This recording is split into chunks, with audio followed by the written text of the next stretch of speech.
private corporations rather than members of a military, and that their weapons would include not only airplanes, cannons, poison gas bombs, and biochemical agents, but also computer viruses, net browsers, and financial derivative tools.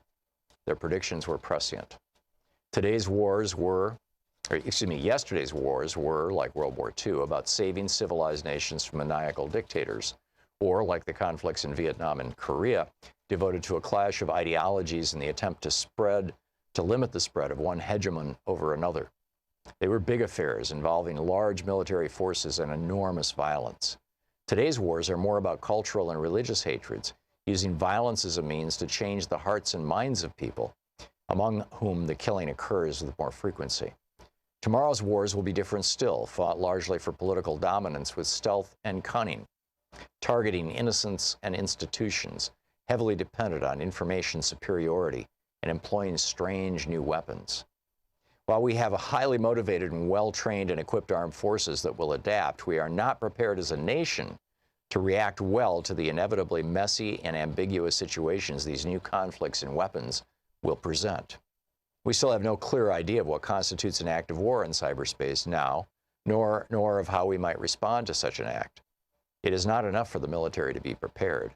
Neither the public nor its decision makers have yet fully comprehended the significance of the changes in the types of conflict and the tools with which they will be fought. Without question, there will be circumstances when decision makers will find it necessary, or at least think it necessary, to send soldiers into classic boots-on-the-ground combat situations. We will continue to project force with our powerful aircraft, our munitions, and our aircraft carrier strike groups. When war is fought in foreign lands, it could well be against other high-tech armies. However, war will increasingly be more personal and often fought closer to home. It will not lend itself to the traditional massive displays of U.S. firepower. It will affect individuals directly, not as some distant conflict we read about in newspapers or watch in the movies or on the internet. Americans will be targeted on U.S. soil, often, as we have seen in San Bernardino and Orlando, by homegrown terrorists. This form of war will be messy and complex, and it will not lend itself to easy, quick, soundbite solutions. It may not even be clear for a while who perpetrated the violence against us. Was it state-sponsored or a random act of terror? Will we unleash massive destruction on foreign countries in retaliation for attacks by terrorists residing on our own soil? If so, to what end and with what consequences? There are always consequences, whether they be the death or capture of our own troops, unnecessary civilian casualties, or the incitement of more violence. The book Future War by Robert Latif. Want to connect with the show online? You can find the Thom Hartmann Program on Facebook, Twitter, and Instagram. Contact. Collusion.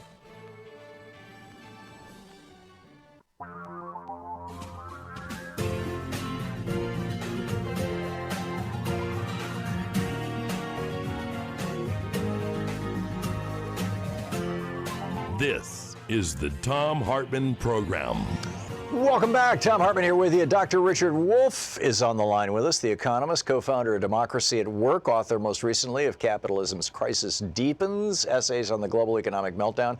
His website, democracyatwork.info. You can tweet him at democracy at WRK or at Prof. Wolff with 2 Fs. Dr. Wolff, welcome back.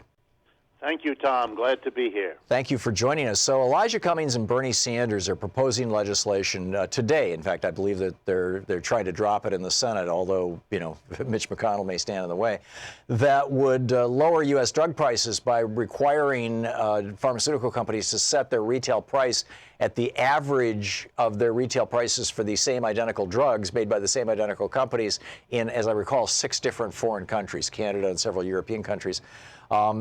And there are presumably other ways to lower prices on big pharma. And then on top of that, Bill de Blasio, the mayor of New York City, says that he's got 500,000-600,000 people who are uninsured in the city where you live, Dr. Wolff, and he's going to extend free health care or Medicaid for all, Medicare for all, something like that, to all of them. How does this work economically, and what are your thoughts on the policy wisdom, the economic wisdom of all this stuff? Well, let's start with Mayor de Blasio's activity here in New York. The real impetus behind this is not just the morality of a country as rich as ours providing basic medical insurance for everybody. You know that most industrial countries have been doing that for decades.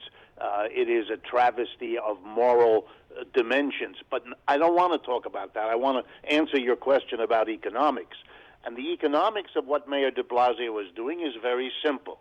If you do not provide, as we don't here in New York City, medical insurance to roughly 600,000, at least that's the official estimate, 600,000 New Yorkers, here's what happens, and it's been documented 1,000 times. People without insurance defer going to a doctor or seeing someone if something hurts or if something isn't appropriate. They delay, in the words of the medical profession, until it becomes acute. When it becomes acute, they then rush to the emergency room of whatever hospital is near them. When you add up the emergency visits, which are much, much more expensive than an earlier consultation with a medical specialist would need to be, you end up discovering that it is cheaper in terms of the city's costs to make a basic medical insurance available to those 600,000 people rather than filling up the emergency room, creating those horrible stories of people with a real emergency who have to wait for hours on a gurney in a hallway because they can't get access. Plus, it costs so much more to maintain the staff and the facilities at an emergency room. So, of course, logically, this applies all over the country. This is something that should be done at the federal, national level, which is how every other industrial country does it. With the drug companies in particular, the economics goes something like this. Drug companies. Well, before we get to that, there actually is another alternative solution to this problem of people using the emergency rooms. Rand Paul has pointed this out on numerous occasions. His father, Ron Paul, was all over this and has been since the 80s. I think it was 84, 85 that Reagan signed a law into law that says that emergency rooms can't turn you away. Prior to that, before the mid-'80s, when Reagan signed that law, people would show up at the emergency room and say, you know, I've got X going on, you know, I have a broken arm or I've got a lump in my breast or whatever, and the emergency room would say, if you don't have insurance, outside, you know, we're not going to, no doctor's going to see you, which is why they had to pass that law. So the libertarians are saying, just do away with that law. Just allow emergency rooms to kick people out again. Yes, but the reason that law was passed was that there were thousands of stories of people who either died or suffered, again, much worse trauma because when they arrived at the emergency room, they were told exactly what you just said. The next hospital either did the same thing or was 2 hours away by taxi or by car, which they couldn't always access. You had a level of dysfunction of medical care that forced even the conservative Reagan to pass that law. I mean, yes, you could go back, but then in a sense we're going to reinvent those same stories, which will lead to the kind of outrage that prompted even the conservatives to do that. I don't think New York City would never do that, and I think many other places in the country you would see a level of anguish and of mass public exposure of this that wouldn't allow it to. I agree, but just for the record, this is still a position that is held by, you know, presumably the Koch brothers. They've long held this position, or a position similar to it, and other libertarians. Right, and it's also sometimes it's phrased as medical care is somehow not a human right. It's not something we give one another as members of the human race or as members of the community. It is some sort of privilege. In other words, it's sort of a gentrification, if you like, of medical care. If you have the money, you get the good quality. If you have little money, you get the bad quality. And if you have no money, well, then you just get sick and die. I mean, for me, it's always sort of astonishing if we ever get to the economics. We don't run our public parks that way. We don't run our security and military affairs like that. What in the world, or our public schools for that matter, what are we doing with the health, which is at least as important as all of those others? Yeah, no, spot on. I've been saying for years, you know, we all pay to fully fund our fire departments, because if our house is on fire, we want the fire department to come put out the fire. What about when our bodies are on fire, metaphorically, cancer, things like that? Don't we want, a federal, government-funded program? Anyhow, but on to pharmaceuticals. On the pharmaceuticals, the economics are a little bit different. Because most other countries do not permit drug companies to gouge the population the way they're done here, all of those countries in the list of 6 that are relevant to the bills that Bernie and the others are promoting, they don't permit that. So the costs of drugs in those countries are much, much lower. I mean, we're not talking close. We're talking a third, a quarter, a half of what they cost here. And that's not just true for Canada. People know about it in terms of Canada because Canada's close enough that Americans can literally go there, which they do, to get drugs less expensively. But if you go to France or Germany, which I do quite often, you quickly discover exactly the same thing. So what the drug companies have done, as best we can tell, is make their huge profits more in the United States, where they have been able to keep the government out either of regulating the price of drugs directly, or the alternative, which is have the government buy in bulk, because the government is the single buyer. You then have the monopsony, it's called in economics, the single buyer of the drugs. That can get a better deal. It's just bulk buying, as it always is. You can get a better deal, and then the government turns around, doesn't make a profit, simply acts as the buyer on behalf of all of us, and we get the benefit of the lower price. This is what the VA does right now, isn't it? Yes, it's what the VA does. It's what various jurisdictions within the United States have done at various times in our history. And presumably what some of the big hospital groups do, too. Absolutely, and because it's the logic of the situation. The drug companies are making a bundle anyway. They are among, so people should know, drug companies, the big pharmaceuticals, are among the most profitable sectors of the American economy. That's why we spend roughly 17 to 18% of our GDP on health care, and no other country on this planet comes close to that. And our results, medical results, whether you measure it in terms of longevity or you measure it average days in the hospital per person or any of the other standard measures, we're not the worst, but we're far from the best. We pay more than everybody else, but we fall in the middle somewhere in terms of medical outcomes. In any other industry, that would long ago have been enough for us to say, wait a minute, there's something wrong. We shouldn't be paying way more than everybody else and end up with a mediocre result compared to everybody else. Right. So the idea is to do something. Now, I'm a little disappointed in Bernie and the others because this notion of using the average of 4 or 5 or 6 other countries' prices and link the price in the United States to the government saying, well, it can't be above what the average is, you are, of course, setting up a reason for the drug companies to try to do in these other countries what they were able to do in this country. Maybe you can see, you got to be a little bit careful here. Yeah. If they use the kind of money that they have thrown around in this country, and maybe if there's a politically desperate government, I'm thinking of Italy, for example, right now. I'm thinking of Brexit and all the damage it's doing in the UK. The arrival of pharmaceutical companies with a big bag of money to maybe get the laws to be adjusted. Here's my reaction.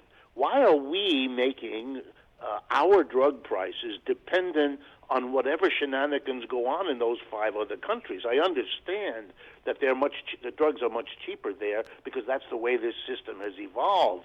But I'd rather see a direct statement, this is how we're going to price drugs, this is how we're going So should we do it the way that we do utilities, to say basically, okay, your cost on drugs is X, we're going to guarantee you a profit of, say, 10% or 15% or 20%, and so your price will be X plus 20%, and that's it. You can depend on having this nice, reliable profit stream forever, but you can't gouge us. Is that the way you do it?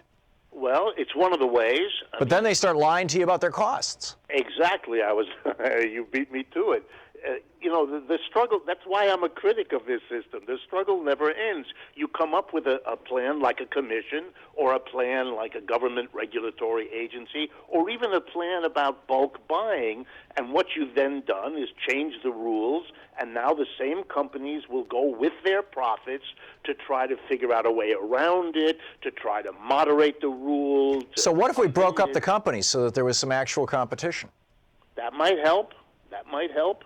You might have to try to do that. But then again, the game in capitalism is when you have competition, the winner usually absorbs the loser, and then you get back to a few companies and you're back to square one. Right, we're back to playing Monopoly.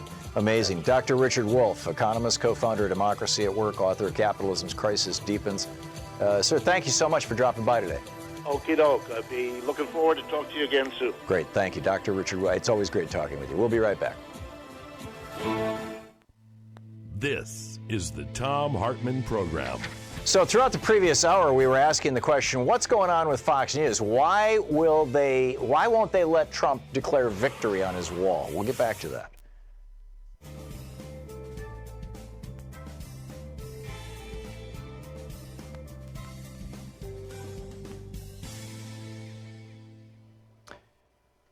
Jerry in Rochester, Washington. Hey, Jerry, what's on your mind today?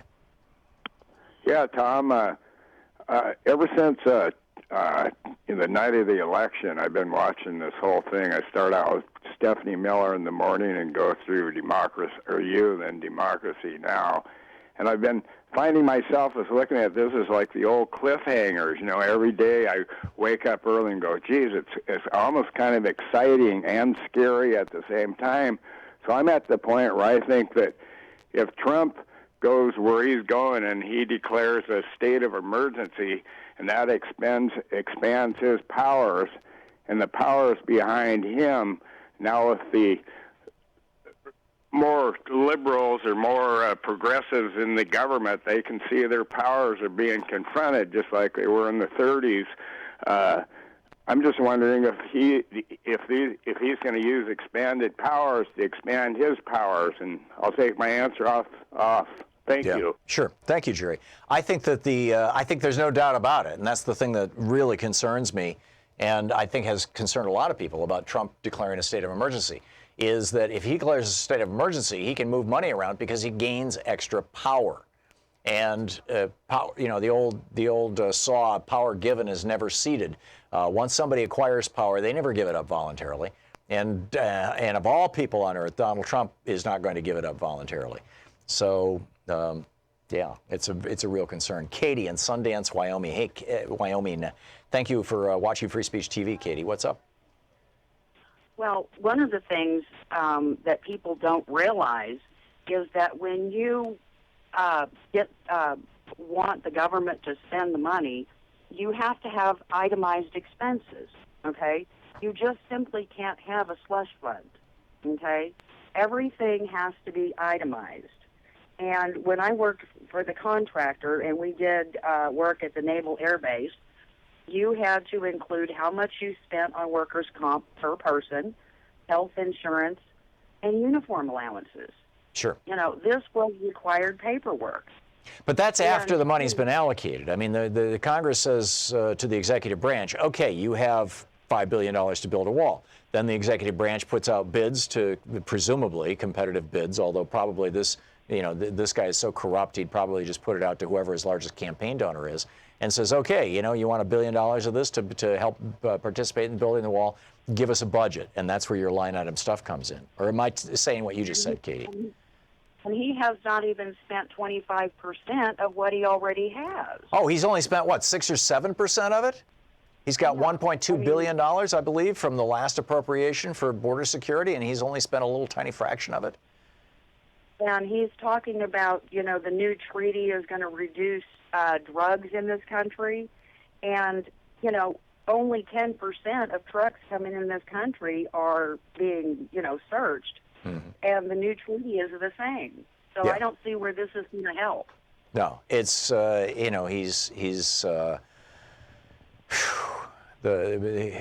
the metaphors that come to mind are, perhaps inappropriate, but But he's trying to make this into something that it's not. He's trying to make it into, he's trying to play the role of Superman. He's trying to play the role of, I'm the Avenger. I'm the one who's fighting for you. And for those white people who are terribly afraid of people who are brown-skinned or speak Spanish, it works. But that's a very small minority of America, and that's the tragedy. Katie, thank you for the call. Very well said. We'll be right back. Hey, if you're one of our Patreon sponsors or YouTube sponsors, be sure to check out the new video that's available talking about our poopy president. No, I don't mean that in a bizarre or even sarcastic way. It turns out that the number of people who are now hospitalized, many of them are going to need kidney transplants all around the United States. I mean, literally, their lives have been devastated and wiped out, is the result of a decision that Donald Trump made to tell his EPA to allow more cow poop, basically, to be intentionally or unintentionally used for irrigation of crops, specifically romaine lettuce. And thus, you are getting poisoned because he wants deregulation. Isn't that cool? Check out the video. It's coming up for all of our Patreon and YouTube sponsors. And thanks so much for supporting the program. Want to connect with the show online? You can find the Thom Hartmann Program on Facebook, Twitter, and Instagram.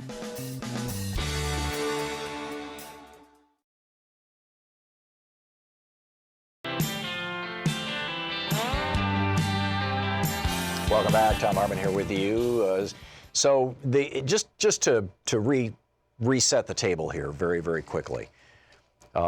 Don't ever underestimate Trump's willingness to lie. This website in the EU, it's called bookmaker.eu, was taking bets on Tuesday throughout the day on how many lies Trump would tell in the 8 minutes of his speech. And the website was offering pretty good odds if your numbers were above 3.5. If you said he was going to tell more than 3.5 lies in 8 minutes, then you won. And if you said he was going to tell fewer than 3.5 lies, you lost. And the website basically broke their bank. I mean, they had so many people taking the easy bet, it's going to be more than 3.5 lies, that they're having to pay out $276,424 to people. And it would be much, much greater than that if they hadn't limited bets to a maximum of $2,000. It's pretty amazing. So number one, don't ever underestimate how many times and how aggressively Donald Trump will lie. Number two, don't ever underestimate how vicious and vindictive this man is. His business career was not done negotiating. His business career was done being a bully, being an implicitly violent bully. That's who Donald Trump is. He screws his contractors. He screws his employees. He screws his customers. You know, Trump Tower, he built it without sprinklers. You had a guy die there a couple of years ago because there was no sprinkler. He was able to get around the housing, the regulations in New York City. He just, he doesn't care as long as he gets the money. But it's even worse than that. Gavin Newsom, when he was sworn in on Monday night, in his, basically swearing in comments, made the point that Donald Trump was incompetent. That was the word Gavin Newsom used. That was Monday. On Tuesday, Donald Trump said, okay, FEMA's not going to send any more dollars to California, even though you've got, billions and billions of dollars and close to 100 lives lost in these fires in the last year. FEMA, we're not going to, screw you, California, Donald Trump says. Now, I'm guessing this is probably getting a lot of coverage in the California press, but I'm not seeing it pretty much anywhere in the national press. This is from Bob Nay's news report, which I get every morning, but I'm not seeing it anywhere else. So, and then Amanda Marcotte's piece in Alternet, well, actually, I think it started over on Raw Story. I could be wrong, but I saw it on Alternet. And she asked the question, how long will Fox News draw out this shutdown? Because if Fox News were to say, Donald Trump has won, he got what he wanted, he got $1.6 billion for the wall, and more will be coming. And that's, by the way, the bill that Nancy Pelosi just passed through the House and that passed unanimously through the Senate back in December. It needs to pass again because it's a new Congress. Fox could fix this. Is that why Rupert Murdoch and Mitch McConnell are meeting right now? The two guys who actually run this country. You're listening to the Thom Hartmann Program. Call 202-808-9925. And if Donald Trump gets away with calling a state of emergency and acquiring more power for himself, what's next? What's to stop him from going completely berserk?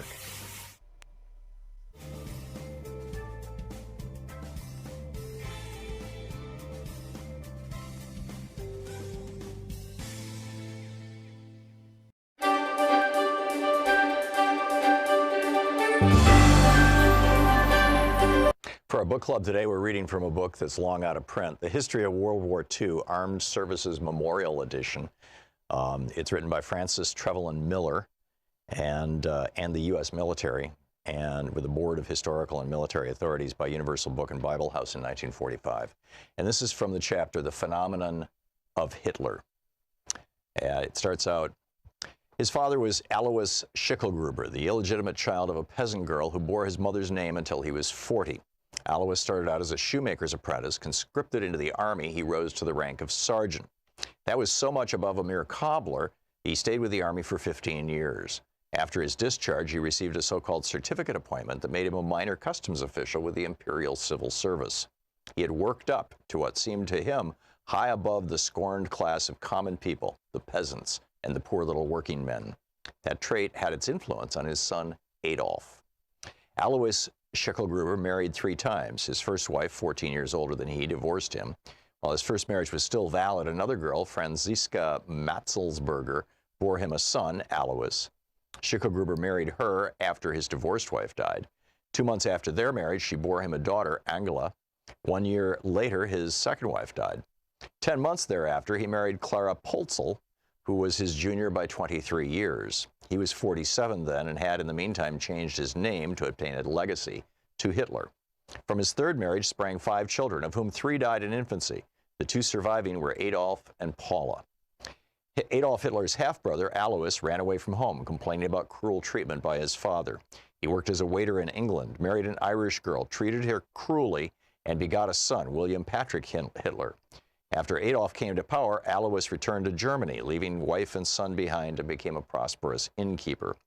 Adolf's half-sister, Angela, also followed him to Germany from Austria to care for his households in Munich and Berchtesgaden. She was the mother of unhappy Gel Rubal, the girl who is said to have committed suicide after becoming enamored of her uncle Adolf. His sister Paula, considered a queer person, lived a troublesome life in Vienna and became an ardent Nazi. William Patrick Hitler broke away from the Hitler clan and came with his mother to the United States to fight against the world scourge of Nazism. This young man, imbued with the spirit of freedom inherited from his liberty-loving Irish mother, joined the United States Navy. The historians of this volume held confidential talks with Hitler's nephews, some of which can be related here. He placed before us official documents which threw light on the background of Adolf Hitler. He told us about the years when he lived with his uncle at Berchtesgaden, the conduct and habits of the Führer, how in his mountain retreat, the most strongly fortified in the world, Hitler planned and plotted world conquest. The nephew related to us the secrets of the mysterious Rudolf Hess and the Ernst Putzi Hofstadtgegel, who fled to England, the latter being held prisoner in Canada and later coming to the United States. Letters were submitted to document the facts. These are books in themselves, which undoubtedly will be revealed in future years. It is sufficient to state here that young Patrick Hitler fled from Berchtesgaden when he became convinced that his uncle, Adolf, was suffering from delusions of grandeur and a messianic complex which endangered his own nephew's life as well as Germany and the whole world. Having disposed of 1,000 of his intimates, Adolf Hitler's own family was not safe from attack. He would break into his nephew's room in the midnight hours to rant about how he would conquer the world. As a child, he was as difficult as Alois, his father. Father Alois was a tyrannical egoist with a mania for cruelty. Young Adolf liked to rage in rabid oratories, audience or no audience. His father called him daffy and lazy. He wanted his son to become an important personage like himself. But 11-year-old Adolf revolted against going to school and exposing himself to the heavy task of book learning. He hated his teachers, he hated his schoolmates. Faced by the odious realities of life as they were fearfully represented to him by a father with a big stick and an inclination for alcohol, Adolf wanted only to escape. He was 13 at the time of his father's death and 19 when his mother died. Of the 6 years between those two events, little is known about the boy's doings, except that he prevailed upon his mother to take him out of the hated secondary school, and that she encouraged him in his hobby of making drawings until his ego became inflated to the point that he believed himself a genius. He lived on his mother's pension until her death. With his mother and her income gone, the escapist days were over. He had to face life. A misfit, uneducated, arrogant, undeveloped in mind, stubborn and quarrelsome, without any moral concepts. Such was young Adolf Hitler when he entered Vienna in the beginning of 1909. Here his ego was deflated for the first time. He could not even pass his entrance exams to the Academy of Arts. His drawings were considered crude imitations, counterfeits. When a jury at the Academy of Munich refused a painting he submitted for exhibition, he stormed back to inquire who composed the jury. He learned that among them was a Jew who ranked as one of the outstanding masters of German art. At once, he blamed the jury's decision to exclude his work upon this Jew, declaring, "They shall pay for this." Precipitated from vainglory, Hitler woke to find himself an obscure outcast. In his despair, he stooped so low in his own estimation as to take up work as an unskilled laborer. To carry mortar on scaffolding was far beneath his dignity. He had not yet conceived the idea that Providence had chose him to be the leader of the master race. The history of World War II. Want to connect with the show online? You can find the Thom Hartmann Program on Facebook, Twitter, and Instagram.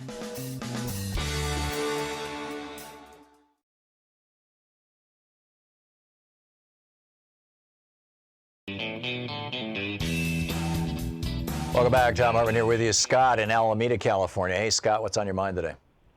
Hey, so just a quick one on that, why Fox won't let them take yes for an answer. Fox is up to their ears in it. How so? Well, the thing with Murdoch's ex-wife, you know, the compromat on Rupert Murdoch. I mean, You think there's something to the suggestion that was made mostly by right-wingers back in the day? Murdoch has since divorced her, but that I think Wendy Deng was her name, that she was actually an agent of the Chinese intelligence service? I think that level of the elite, there's all sorts of stuff. I mean, the Panama Papers is just the tip of the iceberg. Think of all of the drug money that flows through the banks. Yeah. I mean, how many times does UBS need to get busted for drug? I think that was laundering HSBC. They got busted for $600 million drug deal. Yes. Yeah. Yes, and Citibank. Citibank's been caught with some stuff before. And Wells Fargo too. You know, they talk about the drug producers in Afghanistan. They always show these guys in the dirt and the peasants, scraping the poppies. Well, it's what is it? $600 billion a year industry. Where is it? Those guys aren't showing any signs of having $600 billion in their back pocket. Right. I mean, it's obvious that this level of corruption at that elite level is just amazing. You know.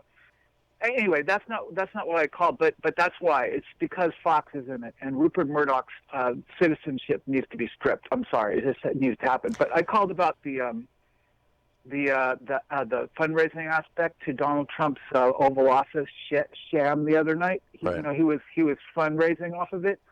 I heard this. I don't know if I was on Rachel or on Lawrence O'Donnell's show, but they were sending out an email before. They said we have until 9. I read it on the air on this program on Tuesday. In fact, I read it to Tom Perez on the air. Right. I may have heard it on your show, but was there an aspect to it that said you have until 9 o'clock? Yes. And Donald Trump will be checking the list to make sure your name's on it. Yes. And then at the end of it, after it, they said, well, you missed the deadline. Donald checked the list and your name wasn't on it, so you still have time to contribute. That's right. That was after 9 o'clock and before midnight. Yes, they sent out another email. I'm on that list as Fred Flintstone. Okay, that's right. Okay, that's right. Okay, imagine what they think of their base, that they would actually put something like that out. Oh, they think their base are suckers, and they're right. It's beyond that. It's a weird psychological something. I can't even describe how I feel about it because it's so far out. that Donald Trump, just wasn't that passage, Donald Trump checked the list and saw your name wasn't on it. Just imagine. It's an appeal to authoritarian followers. Big Daddy is watching you. Big Daddy is protecting you. Big Daddy's looking out for you. Big Daddy knows who you are. That's all it was. And yes, I got that email and I read it on the air, and I share your outrage, Scott. And it wasn't just that, by the way. I mean, there was just this constant hype throughout the media all day long. There was that ad that Trump had been running on TV all day long. And in fact, he'd been running it since Saturday on national media, which said, call now or text something. I guess that it was text a certain number to a certain place to participate in our border security fund. Which when you read the fine print, turns out it was just the Trump 2020 campaign. He has, by the way, since he declared his candidacy for 2020, which was the day after he was inaugurated, he has raised over $100 million. And apparently a lot of that money is being used to pay for lawyers to defend him and his family. But, still, that's a formidable chunk of change. And you're right, Scott. He's continuing to do it. Scott, thanks for the call. Ramon in San Francisco, listening on 910 a.m. Hey, Ramon, what's up? Oh, Tom, what a pleasure to talk to you. You're a special person, very, very smart, very honest. Great. Thank you, Ramon. Listen, the other gentleman just spoke exactly what I was going to say, but since he mentioned it already, I have another topic. Drugs come on ships, otherwise as Mitchell McConnell's wife's family shipping company that was caught with cocaine shipments. Oh, yeah, you're right. So imagine. Yeah, Elaine Chao, and now she's in Trump's cabinet. Mm-hmm. Yeah, that's how drugs come into the country, through the government. Well, it's not through the government. It's through a person, through a private for-profit company owned by somebody who has to be high up in the government, the wife of Mitch McConnell. Yeah. Yeah, correct idea. Yeah, although an awful lot of it's coming on, as, one little box of, what looks like plates or something, but they're actually compressed heroin, in a giant semi-truck full of pottery coming into the United States from Mexico. I mean, that's how most of the stuff comes in, is, And it messes up the life of our people in Central America, really, because of the drugs, the gangs, and the corrupt governments. And we are the guilty one. We have to take this as our broken dishes. Remember what we did to Central America when Oliver North and Ronald Reagan were in power. Ever since, cocaine is spread out like wildfire. Yep. And we have the consequences. People are fleeing. Yeah, and we destroyed the functioning democracies of those three countries. We stole the governments. We stole them. Remember when Zelaya won the first civilian Honduras government elected democracy? And what they did, Hillary, she's the one who approved the coup d'etat of the civilian government. And ever since, messed up country again. Yeah, I don't know about Hillary's role in that. She was first lady. Actually, she wasn't even first lady at that time. That would have been in the 80s. She would have been in the, I'm not sure exactly when Bill Clinton was governor of Arkansas, and I'm not sure exactly when that happened. But still, I get your point, Ramon, and I think it's well made, and it's one that we need to own up to, and we need to take responsibility for. Thank you for the call. Sam in Asheville, North Carolina, listening on 101.1 FM. Hey, Sam, what's up? Actually, 101 FM doesn't carry this anymore. I'm having to listen to it on Progressive Voices online. My apologies, Sam. That's okay. Well, it's a long story, which I don't think we got time to go into. Yeah. What I want to talk about is little Donnie again. I actually watched the speech on Tuesday, and what he looked like to me was an uncomfortable sixth grader delivering a poorly written report in front of class. Yep. Now, we all know that when he's winging it, he can't speak in complete sentences, but Tuesday, he actually could not read the teleprompter and get the complete sentences right. He was pausing at the wrong time. His voice inflections were all wrong. He is, from some of the reports that I've read, he's grinding up Adderall, which is a form of speed, and he's snorting it up. This has been eating at his brain for a long time. I think the President of the United States is completely insane. And I'm looking at there's a quote he made today that he said today, the opposition party and Dems know we must have strong border security, but don't want to give, quote unquote, Trump another one of many wins. Right. This is a pretty nonsensical sentence to begin with. If this is the way the President of the United States is actually thinking, we're in big trouble, folks. It is the way he's thinking, Sam, and I don't think he needs Adderall to get there. I think, you know, I think he's genuinely deranged. I mean, he's genuine. He has a genuine mental illness, you know, malignant narcissism, and you know, compounded by sociopathy, and they very often accompany each other. And that's what's going on. Now, I have read the speculation that he's doing Adderall, or that he got an ADD diagnosis from Dr. Longhair back in the day, and that he was, and there was speculation back in the 80s that he was using coke, back when pretty much everybody was using coke in New York City. You know, everybody at the high end of income, and it was big in the stockbrokers and everything else. I mean, that was the drug of choice during the Reagan era. Whether it's true or not, I don't know, and frankly, it doesn't matter. I mean, you know, whether he can be dysfunctional and deranged and incompetent and you know, in over his head, with or without pharmaceuticals, he still should be impeached or 25th Amendmented or something like that. And actually, I'd like to even go farther than that. I'd like to pick up Robert Reich's suggestion that we annul his presidency and reverse all of his appointments and say, that's it. This guy is not a legitimate president. He was not legitimately elected, and therefore we're going to change it. Sam, thanks for the call. Dee in Bellevue, Washington. Hey, Dee, what's up? Hey, oh my goodness. It's so funny that you put me on right after the other gentleman, because I was going to mention Noel Kassler, who was an assistant on The Apprentice. Mm-hmm. He basically had an NDR contract, or violated his NDR contract with Trump, and said that, and it's online, he's a comedian, he said that he's witnessed Trump snorting Adderall, and Tom Arnold confirmed that. But also, since he already mentioned that, I wanted to say that, you know, U.S.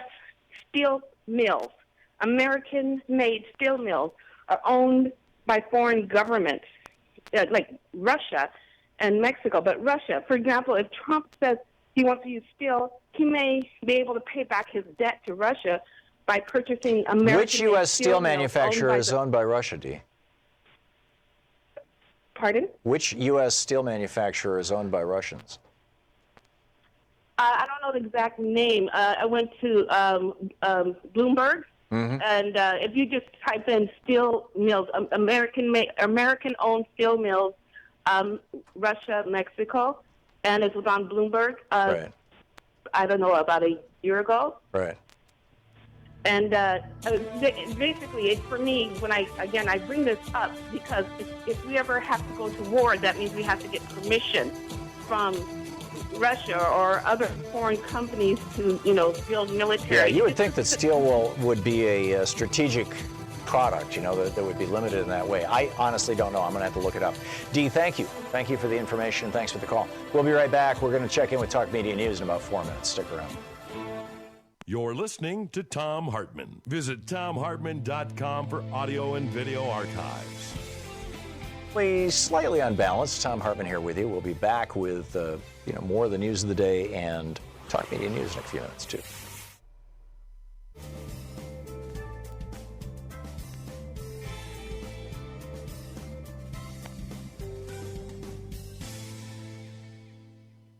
And welcome back, Laura in Maple Valley, Washington. Hey, Laura, what's on your mind?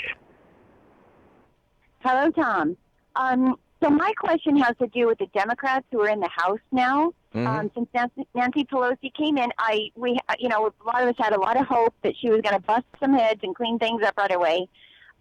This hasn't happened, and she appears to have no negotiating power with the president, and I'm starting to get a little bit scared that maybe nothing will happen. Can you explain what the Democrats can do and whether they're doing it, and whether I should keep my hope in Pelosi? Right. Well, Nancy Pelosi actually did on the first full day that she held power in the House of Representatives. She did what needed to be done, which was to pass the bill that the Senate passed unanimously that opens the government and that also has $1.6 billion in funding for border security. I mean, she got that passed. And the problem is in the Senate. Mitch McConnell is refusing to bring that bill up for a vote. It has to be revoted in the Senate because it's a new Congress. Everything got rebooted after the 3rd of January. And Mitch McConnell is refusing to bring it up. And so that's where the real stumbling is. That's where the real problem is. Chris in Mount Crawford, Virginia. Excuse me. Hey, Chris, what's up? Hey, I heard the other night, right after the address by our president, that he hadn't really wanted to do that address. Yes. On television. This is what he told the newspaper reporters earlier in the day. Yeah. Well, the next morning, I heard on another source that he doesn't want to go to the border wall either, or the That's border correct. wall site That's either. what he told the editors now, also. Who's pulling the strings on this guy? He said it was Bill puppet Shine, Kellyanne Conway, and Sarah Huckabee Sanders. In fact, the three of them were standing in the room, and along with all these editors, and he pointed to them and he said, they want me to give the speech. They want me to go to Mexico. I don't think it's going to make any difference, but, you know, I'm doing what they want.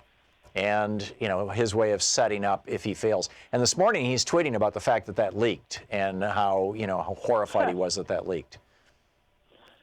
Well, I just wondered who is pulling strings. I don't think it's just these couple of women.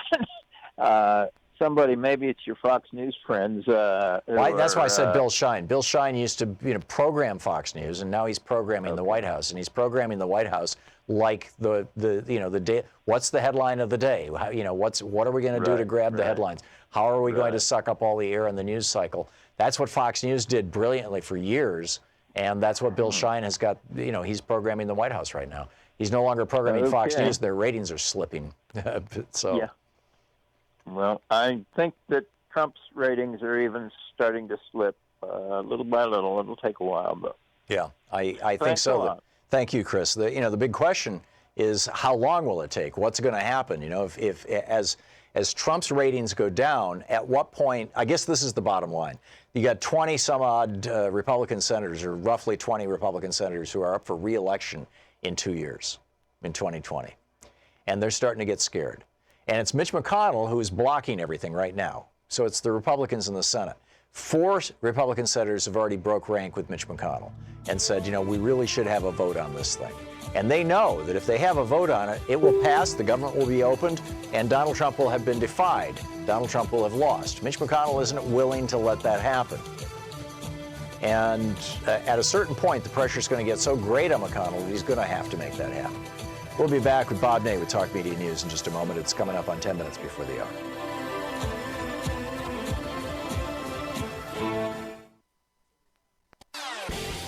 You know, here at the Thom Hartmann Program, we're creating basically 3 programs identically at the same time.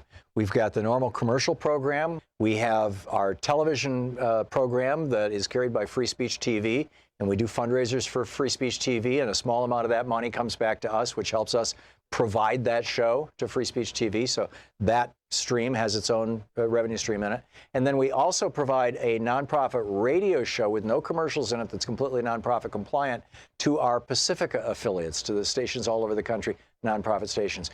We pay for that one because we don't charge them by your support at Patreon. And in exchange for that, over on Patreon, you can get the full 3-hour show, archives of the show, and special clips like this amazing clip that we're just now putting up about 6 ways America is becoming a third world country. Check it out, patreon.com/Thom Hartmann. Thanks so much for watching, and I hope this clip was useful to you, and thanks so much for supporting our program. Want to connect with the show online? You can find the Thom Hartmann Program on Facebook, Twitter, and Instagram.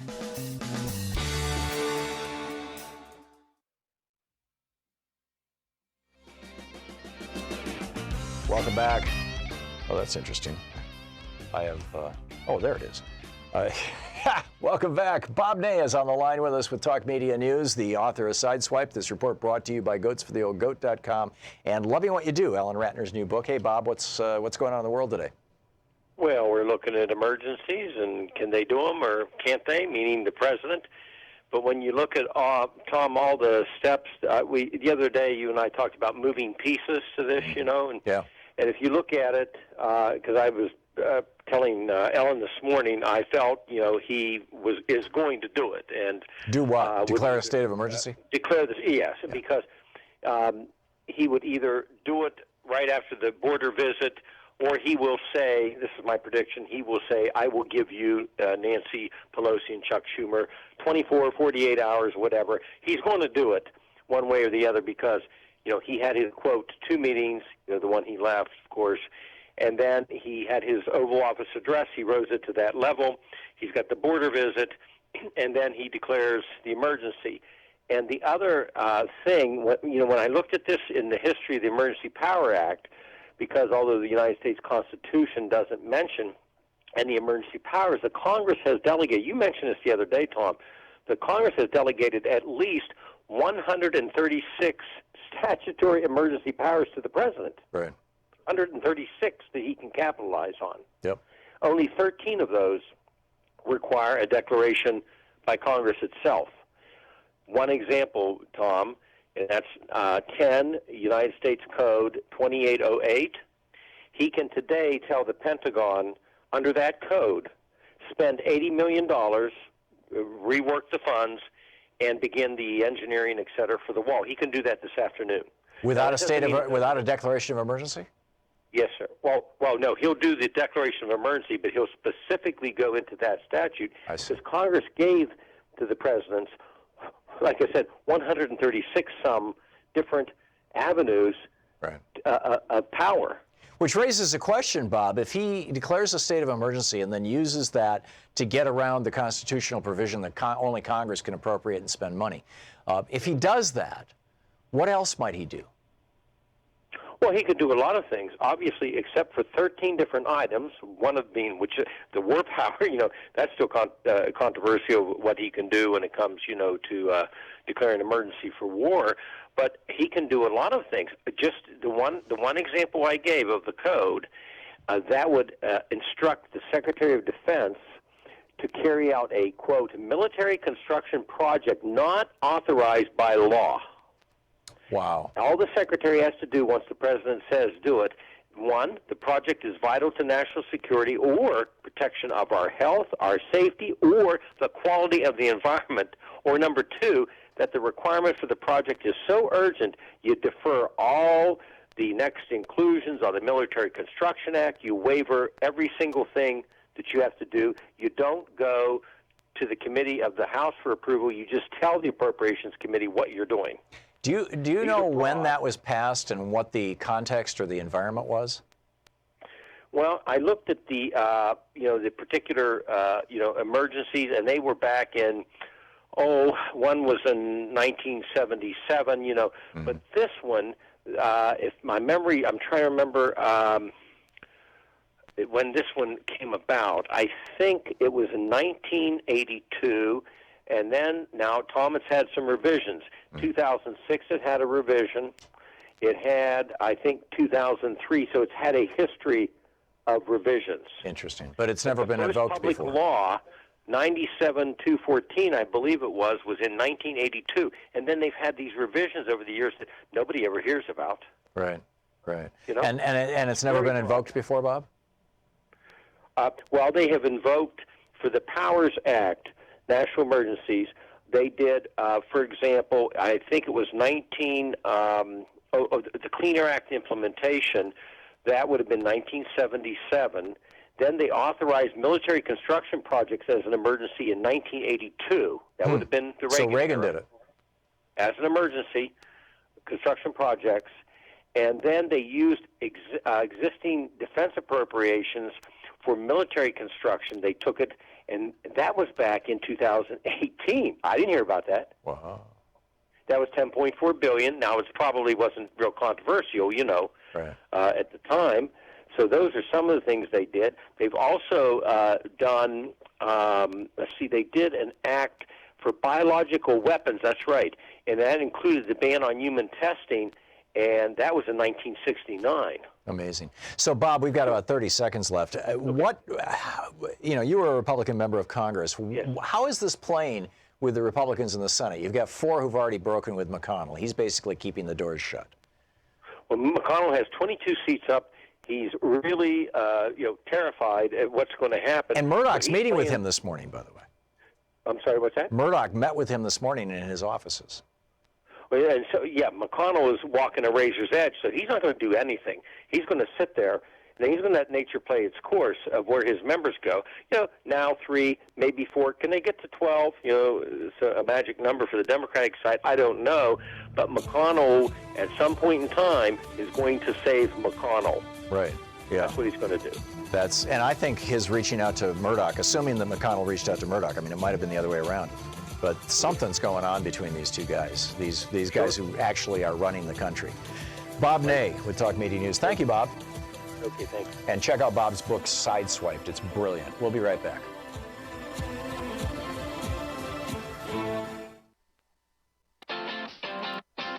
You're listening to Thom Hartmann.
You know, here at the Thom Hartmann Program, we're creating basically 3 programs identically at the same time. We've got the normal commercial program. We have our television program that is carried by Free Speech TV, and we do fundraisers for Free Speech TV, and a small amount of that money comes back to us, which helps us provide that show to Free Speech TV. So that stream has its own revenue stream in it. And then we also provide a nonprofit radio show with no commercials in it that's completely nonprofit compliant to our Pacifica affiliates, to the stations all over the country, nonprofit stations. We pay for that one because we don't charge them by your support at Patreon. And in exchange for that, over on Patreon, you can get the full 3-hour show, archives of the show, and special clips like this amazing clip that we're just now putting up about 6 ways America is becoming a third world country. Check it out, patreon.com/Thom Hartmann. Thanks so much for watching, and I hope this clip was useful to you, and thanks so much for supporting our program.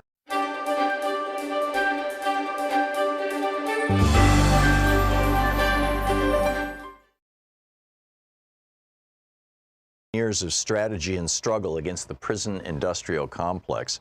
It's a collection of essays. This one is by David Gilbert on page 31, titled "The System Within the System, the Prison Industrial Complex and Imperialism."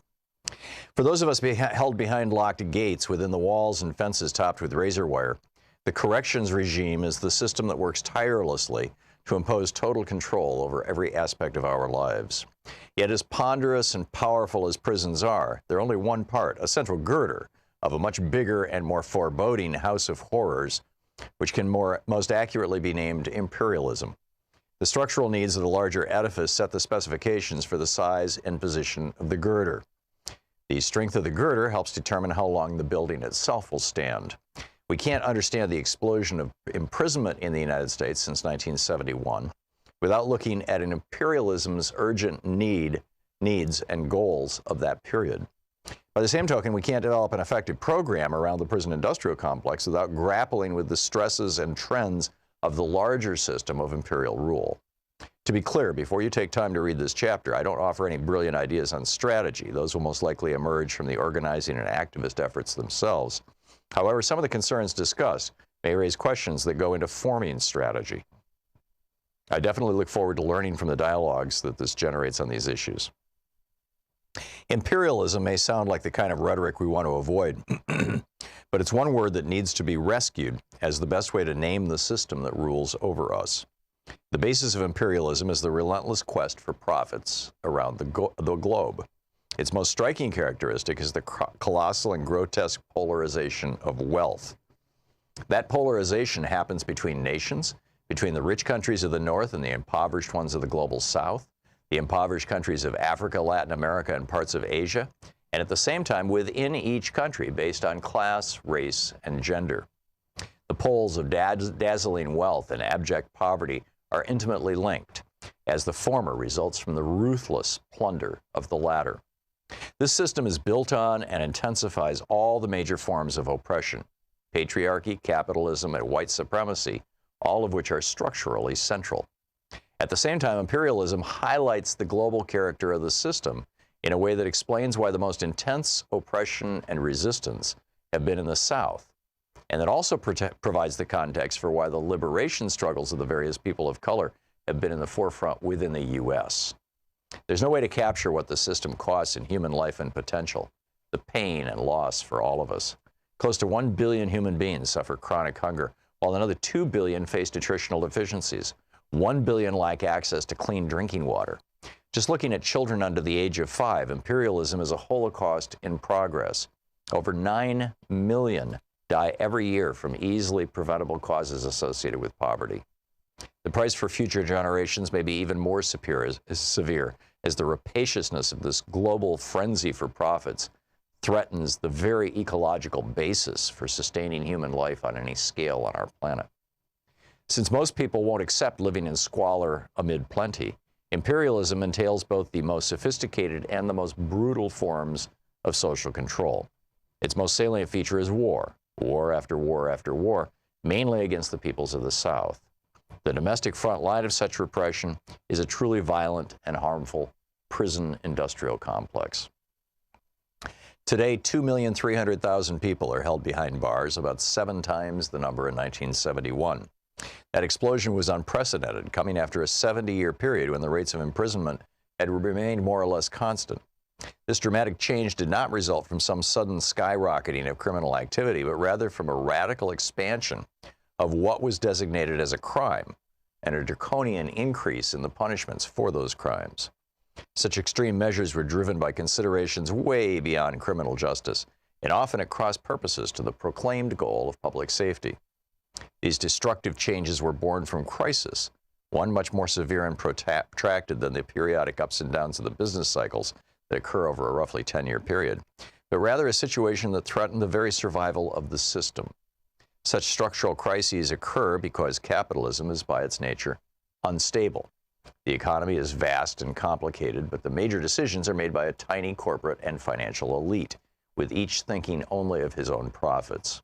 When a structural crisis develops, the long-term institutional arrangements that assured a reliable flow of profits and the rule of capital no longer function. One dramatic example was the Great Depression of the 1930s, followed by World War II. At the end of that period, a new set of international institutions, such as the International Monetary Fund and the World Bank, were created. At the same time, a new deal was hammered out for the terms of the bargain between capital and labor within the U.S. Those arrangements worked well for capital until they broke down a generation later. That new structural crisis, which emerged between 1968 and 73, is the seedbed for the burgeoning of the prison industrial complex and many related changes in U.S. history. The first and most obvious signs were political, as the resistance to imperialism crested in 1968. Abolition now. Want to connect with the show online? You can find the Thom Hartmann Program on Facebook, Twitter, and Instagram. Kingdom of the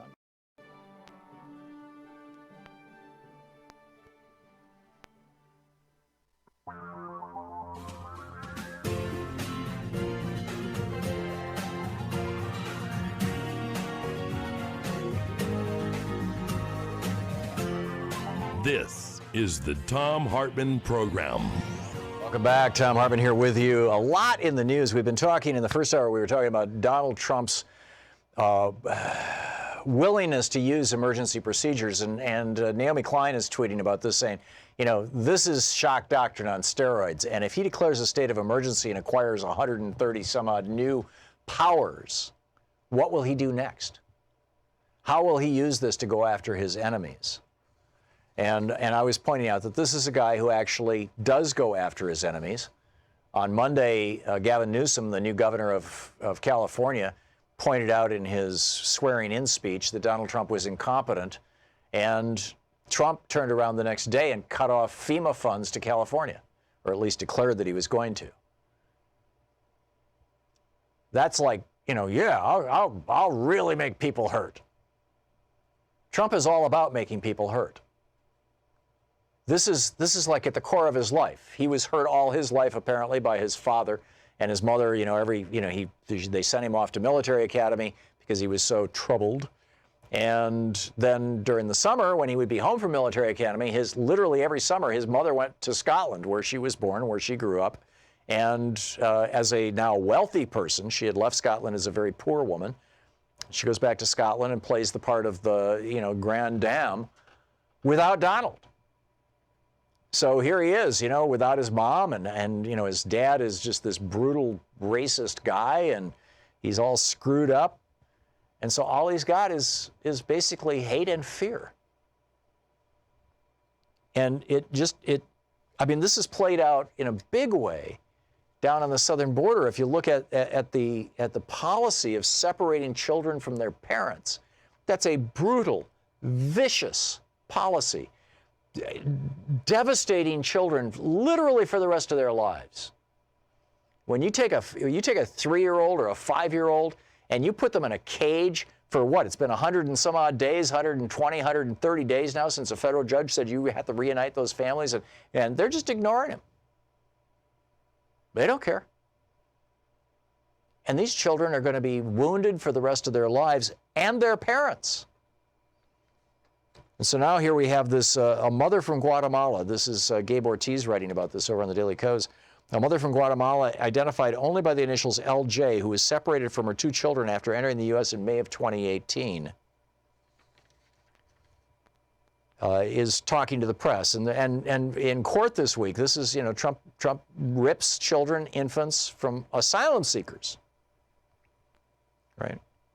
And puts them into facilities where the employees have on multiple occasions been arrested for sexual abuse of these very children.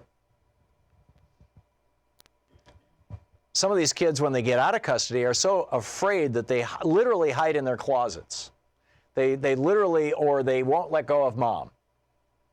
They have to constantly be with mom. They can't sleep in the dark anymore. It just goes on and on. We're talking serious psychological damage inflicted by Donald Trump and Kirstjen Nielsen and John Kelly and Stephen Miller and Mike Pence. And these guys all justifying it. In court this week, now this is where it gets real interesting. In court this week, this is from the piece by Gabe Ortiz over on Daily Kos.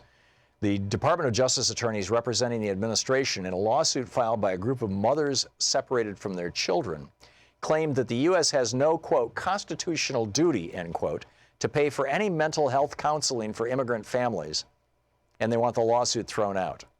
Michael Hess, the DOJ attorney, said the government does not owe a freestanding duty to provide medical care to former detainees. And Gabe just lays it out, the audacity. We piloted and then officially implemented the policy. We stole your children. We threw them in cages. We threw you in one too. We didn't even bother to note who was stolen from whom. Federal agents mocked you while they did it. We're still violating the judge's decision, ordering the return of these children to their families. And actually, we're still separating families. But if you've had a rough time with that tough S word, in a truly just world, Gabe Ortiz says, not only would the victims of zero tolerance have all the resources they need to heal and restart their lives here, but they'd also see the perpetrators locked up. 170 days past the federal judge's reunification deadline, children are still being separated from their parents and still separated from their parents. 170 days out. A half a year. For a 5-year-old not seeing mom or dad for a half a year, living in an institution, living in a cage, that's huge. So what impact is this having on America more broadly? And this is, I think, a huge issue. This is an amazing study that was just published. It was in the online journal, or the educational journal, rather. It's called the Educational Researcher. And it's a peer-reviewed publication. It's a journal of the American Educational Research Association. And what they found was, prior to the 2016 election, there were no meaningful differences in bullying and teasing rates among children in schools. No meaningful difference between Democratic and Republican localities. They examined a Virginia statewide sample of more than 155,000 7th and 8th grade students across the state's 132 school districts. The study was conducted by Francis Huang, an associate professor of statistics. So before Trump was elected, the bullies were bullies, right? In Democratic districts, largely Democratic districts, and largely Republican districts, it was about the same rate of bullying. What is it now? They looked at this in the spring of 2017. It took them, apparently 8-9 months to get their research vetted and peer-reviewed and everything else so that they could publish it. So this is a study that was actually done almost a year ago. And what they found in the spring of 2017, that would have been just a few months after Donald Trump became president, after he was sworn in, that bullying rates among middle school students were 18% higher in localities where voters had favored Donald Trump than in those that had supported Hillary Clinton. Similarly, student reports of peers being teased or put down because of their race or ethnicity were 9% higher in localities favoring the Republican candidate, not at all higher in those localities favoring Hillary Clinton. In other words, the whole mentality, the whole mindset, this whole brutal, vicious, angry, punitive mindset that is reflected in the daily behavior of Mike Pence, Donald Trump, Kirstjen Nielsen, John Kelly, now he's gone, but he was the one who set a lot of this up, Mitch McConnell, Paul Ryan, gone also, but now it's Kevin McCarthy. All these people who are all these white people who are supporting this god-awful behavior have now set the tone for the nation. And our middle school kids are picking up on it. An 18% increase in bullying in those voting districts, in those areas where Donald Trump had high levels of support. And a 0% increase in those areas where Hillary Clinton did. And Virginia is, in the rural areas, it's very, very red, and in the urban areas, it's very, very blue. And there's not a whole lot of purple in Virginia. I lived right next door for 7-8 years when we were in D.C. So here we see that the president's, this vicious mindset that Donald Trump has established as president is not just echoing through his government, our government. It's echoing all the way down to our middle school kids. This is a tragedy. This is more than a moral outrage. This is more than a crime. And he wants to say that we've got a crisis on our border? The mendacity of that is just breathtaking. We'll be back with your calls in just a moment. It's 15 minutes past the hour. This is the Thom Hartmann Program. Back with more of your calls on the True People's Media, the Thom Hartmann Program. Stick around.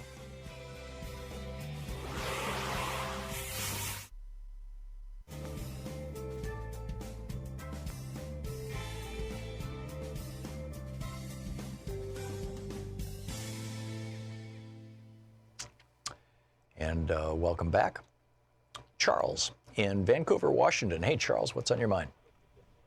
Hey, hello across the bridge, Tom. You were asking the question earlier this morning about the motivation of Rupert Murdoch and Mitch McConnell, and I firmly have believed that Hannity, Limbaugh, and Ingram are the president's closest advisors. Yes, it certainly appears that way. I can't figure out who is pulling the strings above Rupert Murdoch. Would it be the Koch brothers? I mean, who was complicit in this insanity, Tom? I mean, I really feel it is insanity. Yeah. I just can't figure it out, and I'm usually fairly, I have a fairly strong opinion, and it's usually a fairly well-informed opinion. And on this one, who is pulling the strings here? Who is promoting this? It certainly looks like it's Sean Hannity and Rush Limbaugh. I mean,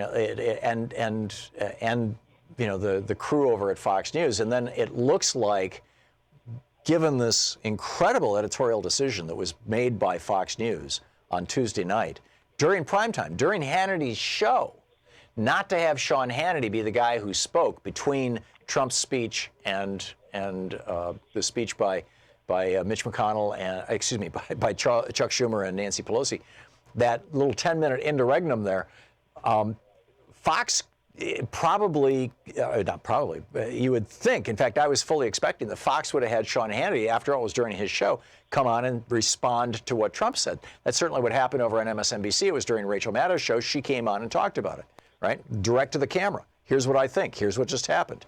But instead of Sean Hannity, Fox chose to have Shepard Smith and Chris Wallace speak to this.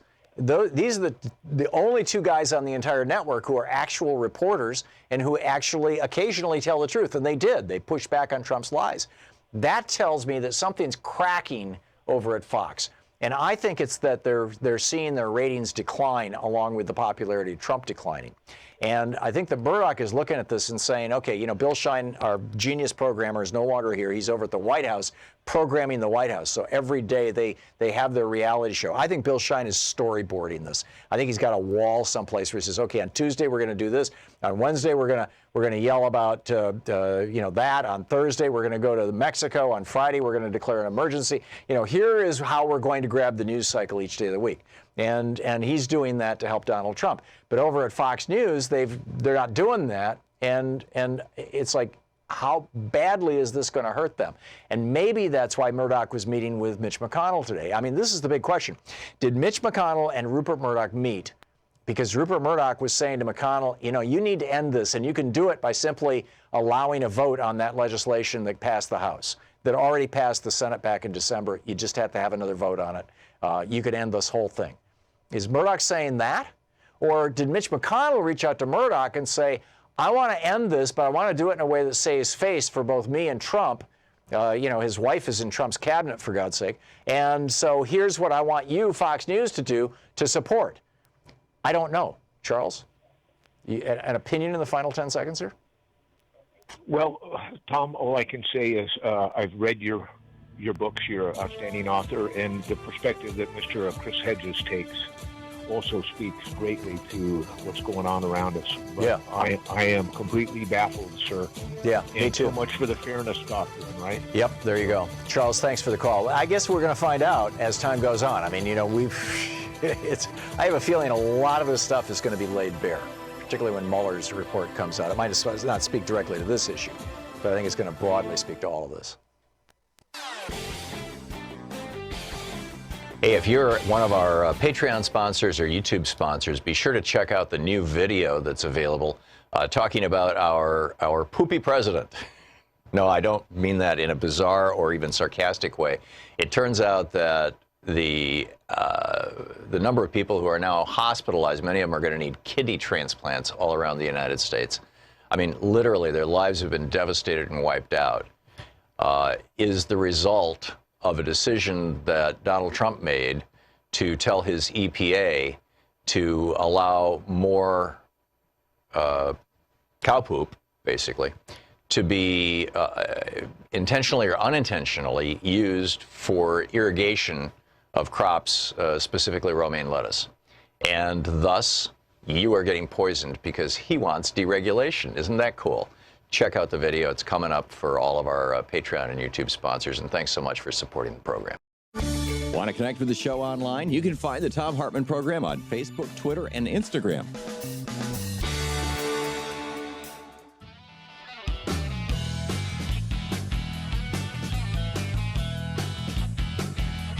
Welcome back. Bruce in Port Jefferson, New York. Hey, Bruce, what's on your mind? Hi, Tom. I want to agree with Ramon earlier. You are a special person, and you do have a very special show. There's just information here that just isn't available anywhere else. No, thank you, Bruce, and thanks for listening to us on Sirius. But your point is? I thank you for your time. I have a proposal which I would hope would help us resolve the shutdown, or at least put the ball in the Republican court. Mm-hmm. And the concept is a special panel like the 9/11 Commission, staffed with gray hairs.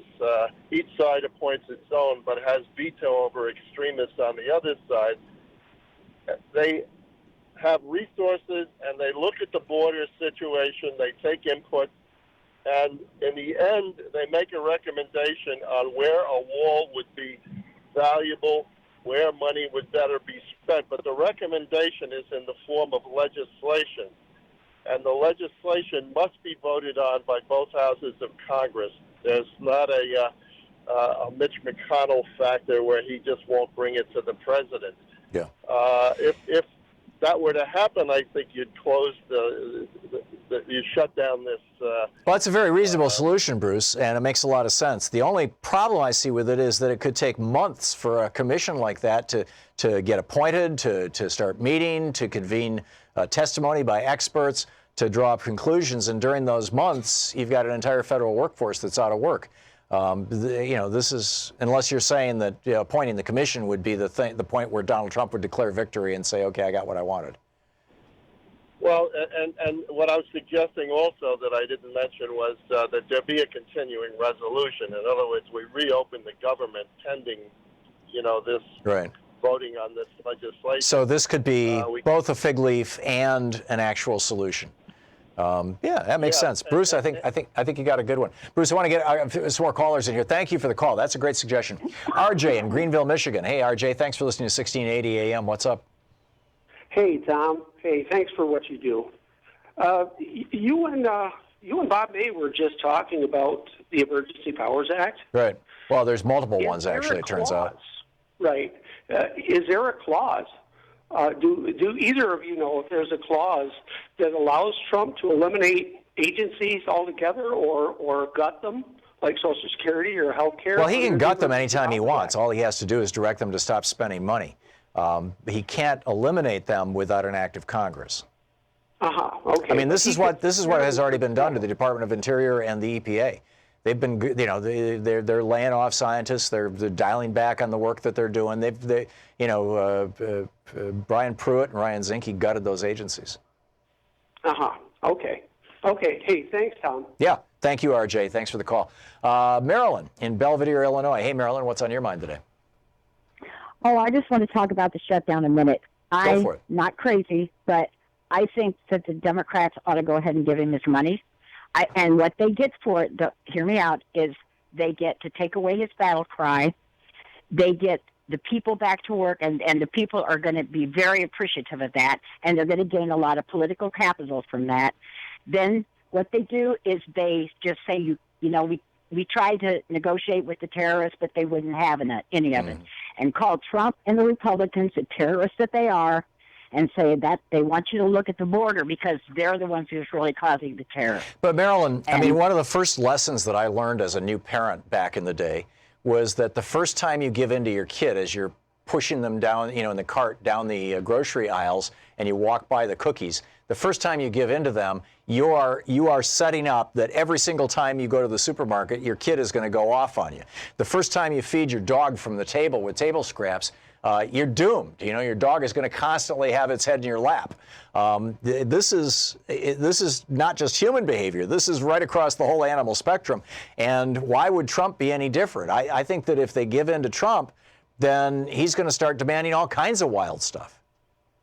Well, I just know that primaries are 12 months away, and to wipe out as many of the Republicans as you possibly can so we don't have to deal with this stuff anymore. Yeah. I know people cannot buy groceries with principles. They can't. Isn't the predicate of your suggestion, Marilyn, that this is doing more harm to Democrats than to Republicans? I'm not sure that that's the case. I think it's coming to a tipping point where people are not going to care whose fault it is. All they know is they can't pay their rent and they can't buy their groceries. Yeah. And the simple reality is if one of two things were to happen, this would be resolved very quickly, and neither one involves the Democrats. If Mitch McConnell was simply to allow the legislation that already passed the Senate unanimously on December 19th, if he was to allow that to come up to a vote, it would reopen the government and it would provide Trump with $1.6 trillion for his border wall, or $1 billion, I guess, for his border wall. It would, but is he going to do it? And then the other, well, he would do it if Fox News would start talking about how, and particularly Sean Hannity, who seems to be the Trump whisperer over there, start talking about, well, you know, $1.6 billion is a heck of a lot. That's a great start. Plus, you got a lot of money in other areas that you could reallocate, blah-de-blah-de-blah, and let him declare victory and go home. But I think he's loving this fight, Marilyn. I think that even if they said, okay, we'll give you this, he would say, no, now I want that. But we'll see. We'll see. Marilyn, thank you for the call. You're listening to the Thom Hartmann Program. Call 202-808-9925. Tomorrow is the federal payday, every other Friday, and tomorrow it's going to get very, very real for a couple 100,000 Americans.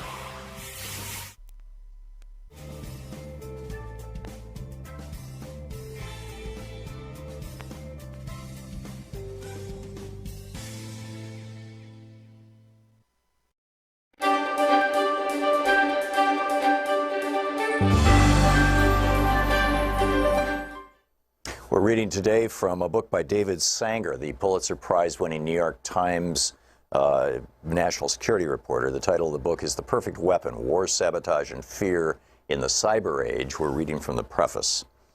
A year into Donald J. Trump's presidency, his defense secretary, Jim Mattis, sent the new commander-in-chief a startling recommendation. With nations around the world threatening to use cyber weapons to bring down America's power grids, cell phone networks, and water supplies, Trump should declare that he's ready to take extraordinary steps to protect the country. If any nation hit America's critical infrastructure with a devastating strike, even a non-nuclear one, it should be forewarned that the United States might reach for a nuclear weapon in response.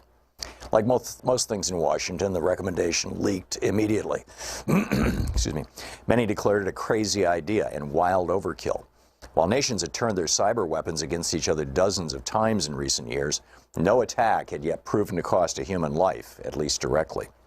Not the American attacks on Iran's and North Korea's weapon programs, not the North Korean attacks on American banks, a famed Hollywood studio, and the British healthcare system, not the Russian attacks in Ukraine, Europe, and then at the core of American democracy. That streak of luck was certain to end soon. But why should Donald Trump or any of his successors take the huge risk of escalating a cyber war by going nuclear? The Pentagon's recommendation, it turned out, was the prelude to other proposals delivered to a president who values toughness and America first to use the nation's powerful cyber weapons far more aggressively. But it was also a reminder of how quickly the fear of devastating cyber attacks has moved from the stuff of science fiction and die-hard movies to the center of American defense strategy. Just over a decade before, in 2007, cyber attacks were missing entirely from the global threat assessment that intelligence agencies prepare each year for Congress. Terrorism topped that list, along with other post-9/11 concerns. Now that hierarchy has been reversed. For several years, a variety of cyber threats, ranging from a paralyzing strike on the nation's cities to a sophisticated effort to undercut public confidence in its institutions, has appeared as the nation's #1 threat on the list. Not since the Soviets tested the bomb in 1949 had the perception of threats facing the nation been revised so quickly. Yet Mattis, who had risen to 4-star status in a career focused in the Middle East, feared that the 2 decades spent chasing al-Qaeda and ISIS around the globe had distracted America from its most potent challenges. Great power competition, not terrorism, is now the primary focus of U.S. national security, he said in early 2018. America's, quote, competitive edge has eroded in every domain of warfare, including the newest one, cyberspace. The nuclear strategy he handed Trump gave voice to an inchoate fear among many in the Pentagon that cyber attacks posed a threat unlike any other, one that we had completely failed to deter. The irony is that the United States remains the world's stealthiest, most skillful cyber power, as the Iranians discovered when their centrifuges spun out of control, and the North Koreans suspected as their missiles fell out of the sky. But the gap is closing. Cyber weapons are so cheap to develop and so easy to hide that they've proven irresistible. And American officials are discovering that in a world in which almost everything is connected, phones, cars, electrical grids, and satellites, everything can be disrupted, if not destroyed. For several years, the thinking inside the Pentagon was that only nations with nuclear weapons could threaten America's existence. Now that assumption is in doubt. In almost every classified Pentagon scenario for how a future confrontation with Russia and China, or even Iran and North Korea might play out, the adversary's first strike against the United States would include a cyber barrage aimed at civilians.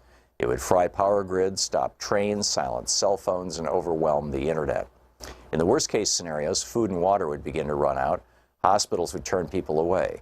Separated from their electronics and thus their connections, Americans would panic and turn against one another. The Pentagon is now planning for this scenario because it knows many of its own war plans open with similarly paralyzing cyber attacks against our adversaries, reflecting new strategies to try to win wars before a shot is fired. Glimpses of what this would look like have leaked out in recent years, thanks partly to Edward J. Snowden, partly because of a mysterious group called the Shadow Brokers, suspected of close links to Russian intelligence, obtain terabytes of data containing many of the tools that the National Security Agency used to breach foreign computer networks. It didn't take long for some of those stolen cyber weapons to be shot back at America and its allies in attacks whose bizarre-sounding names, like WannaCry, suddenly appeared in the headlines every week. Yet the secrecy surrounding these programs obscures most public debate about the wisdom of using them or the risks inherent in losing control of them. The government's silence about America's new arsenal and its implications poses a sharp contrast to the first decades of the nuclear era. The horrific scenes of destruction at Hiroshima and Nagasaki not only seared the national psyche, but made America's destructive capabilities, and soon Russia's and China's, obvious and undeniable. Yet even while the government kept the details classified, how to build atomic weapons, where they are stored, and who has the authority to order their launch, America engaged in a decades-long political debate about when to threaten to use the bomb and whether to ban it. The book, The Perfect Weapon by David E. Sanger. Want to connect with the show online? You can find the Thom Hartmann Program on Facebook, Twitter, and Instagram.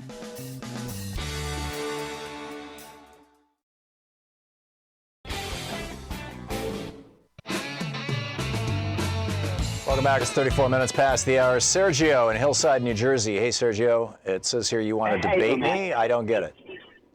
All right. So, what is the main opposition to the wall? I mean, what is it about the wall that so many people are against it? You know. Well, let me turn that around. What's the reason to have a wall? Well, I mean, whether have it or not have it, but no. What's the reason to have a wall, Sergio? To control migration. Okay, so you don't want people migrating into the United States. Why do people migrate into the United States? Well, I didn't say I didn't want to. I said I'd like to be controlled. Yeah, that's fine. Why do you think that that's a problem? Well, if you don't have control over migration, then it could be a problem because it's something that you don't have control over. Now, as a government, wouldn't you want to have control over it? Sergio, you have several million foreigners who come into this country every year through airports. Several million. 800,000 of them overstay their tourist visas. That's way more. And by the way, the majority of those are Canadians. That's way more than the number of people who come across the southern border into the United States, number one. So there you got about 1.5 million people coming into this country every year and either overstaying their visas or being here without documentation. But number two, when does this become a problem? It becomes a problem when those people get into the workforce. Are we on the same path here, Sergio? We're on the same path, yeah. Okay. So when Ronald Reagan in 1986 decided that, and by the way, first we should just establish, in the last 10 years, more people who are here without documentation have left the United States than have entered the United States. Now, largely that's economic. It's because of the Great Recession. But, people are, for the last 10 years, people have not been coming to the United States looking for economic opportunity. Instead, the people who are coming to the United States are refugees from Guatemala, Honduras, and El Salvador, 3 countries that we totally screwed during the Reagan administration by taking down democratically elected, generally fairly progressive governments and replacing them with right-wing militaristic dictatorships. And that's still echoing. So we've got that problem that we created, number one. But number two, in 1986, when Ronald Reagan stopped enforcing the law that said that if you're a wealthy white guy and you hire people who are here without documentation, you go to jail. Not them, you. Prior to 86, people came north and they worked for a couple of months. There was a big exception to requiring citizenship with the agricultural industry, particularly on the West Coast. They came north, they'd work for a few months, and then they'd go back south again. About 1 million people a year came north, and then about 1 million people a year went south. Since 80, and there was no wall, right? The entirety of the wall has been built since 86. After 86, Reagan stopped enforcing that law, and wealthy white employers in the United States, particularly in the northern and midwestern states, literally started running advertisements in Spanish language in newspapers in Mexico saying, if you can get up here, we'll give you work. Now, why would Reagan do this? He did it because the Republican agenda and Reagan's agenda is fundamentally hostile to labor. They hate working people. They are there to represent the CEO class and management and the investor class exclusively. And so Reagan's challenge, the big reason why, in his mind, the reason why he was elected was to destroy unions. When he came into office in 1981, about a third of the entire U.S. workforce was unionized, which meant about 2/3 of people in the United States had the equivalent of a good union job, because the union jobs always provided a floor for everybody else. So about 2/3 of jobs in the United States, you could work a single job, raise a family, have vacations, buy a car, have a retirement, have a pension, all that stuff. That was normal in 1981. And if you're not old enough to remember that, ask somebody who is, and they will tell you that. So Reagan then, first thing he does, fire the air traffic controllers, break a union that endorsed him in the election, by the way, when he promised them that they could go on strike and he wouldn't destroy them. He destroyed them anyway. Reagan lied to them. That's how much he hates workers.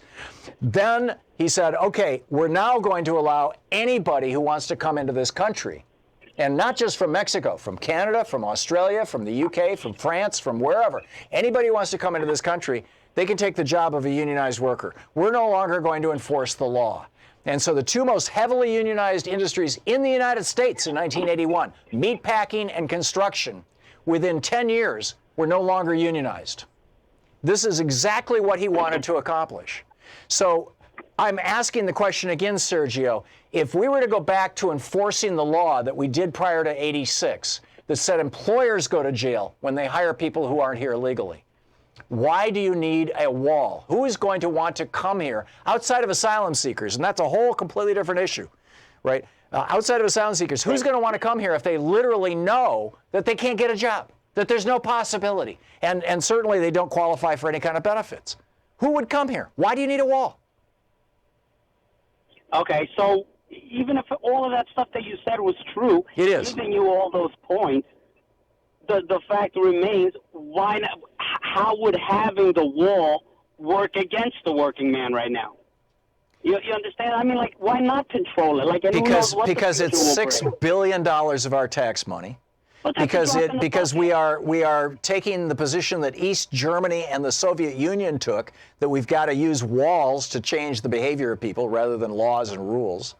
And because it's going to mess with, you're going to have to, first of all, if Trump wants to build a border wall in Texas, in Arizona, New Mexico, and California, an awful lot of that land where the wall has already been built by the Reagan administration, the Bush administration, the Clinton administration, the Bush administration, and the Obama administration. That construction's been going on all this time. That wall is mostly in those areas where it was federal land to start out. In Texas, because of the way that Texas became a state, the land that borders the Rio Grande is almost all privately owned. So and those are the people who are seriously pissed off about this. This is why Will Hurd, the Republican congressman from Texas, who represents the district that has the largest stretch along the Rio Grande River of all of them in Texas, has come out and said, we don't need a wall. This is a stupid idea. The ranchers down there, they want to have access to the Rio Grande. They want to be able to graze their cattle, to water their cattle in the Rio Grande. These cities down there on the border in Texas are some of the lowest crime places in the entire United States. There is absolutely no reason for this. Trump simply made it a stand-in, a cutout for you don't want brown people coming to America. He made it a cutout that he would use as a shout-out to his racist white base, as his way of saying that he, too, was a white supremacist. He, too, agrees with Steve King, who used to be on this program all the time. I used to have this debate with Steve King 10 years ago. And he won't come on the program anymore, but, you know, he used to just come right out in front and say, yeah, you know, the white people are the superior race. They're the superior culture. In fact, he said it again yesterday. And this is the mantra that Trump picked up at the suggestion of Cambridge Analytica. They polled it and tested it and found that with racist white guys, particularly ones who are over 50, this really works well. They get it. Oh, you hate brown people. That's why you want the wall. That's why it's happening, Sergio. Do you really want to reward that? Well, listen, man, I'm going to continue to enjoy your show. I don't think you haven't convinced me that it's a bad idea. I think we should control the border. As far as the money goes, should we control the Canadian border, Sergio? Hang on just a second. Should we control the Canadian border? Yes. So you want to build a wall across, you know, 3,000 miles of the Canadian border too? Yes, I do. Yes, I do. You're that frightened by Canadians? I am. Well, Canadians, one across the Atlantic, one across the Pacific. I think the whole thing should be managed. Yeah. We have a lot of money. We just cut the funding to Saudi Arabia and to Egypt. We have plenty of money. Yeah. Well, I'm with you on that, but geez, you're living apparently every single day with a level of fear and anxiety that just boggles my mind. How do you get by?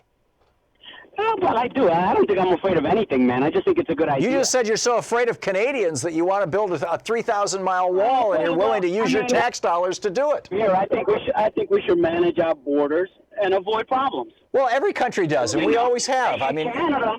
Okay, Sergio, I think we're starting to talk in circles now. Thanks a lot for the call. Andy in Heron, Montana. Hey, Andy, what's up? Hi, Tom, and thanks for what you do. I think that Congress is going to be the one that has to end this shutdown because Trump is not going to let it go. It's not being said much, but I believe that Trump has designs on that border wall to be his legacy. Yeah. Since he's so much into real estate and building, he would love to have something that 100 years from now people would know was his. And I think that's really going to be what's driving him in the end of this. I was really interested to hear on your show this morning about all the extra powers he would get with the declaration of emergency. Yes, That's 136 scary. additional powers. Yeah, that's scary. It is, and that leads to this big question of what would he do with those powers? And given how vicious and vindictive and frankly incompetent, but and corrupt this guy is, it just boggles my mind what he could do with that kind of power. I mean, it boggles my mind what he's already done with the power that he has. Look at the brutal enforcement down south. Andy, thank you for the call. Amen. We'll be back. It's 45 minutes. It's 44 minutes and change past the hour here on the Thom Hartmann Program. And we'll be back with more of your calls as we continue rolling through the last half of the last hour of our program. Stick around.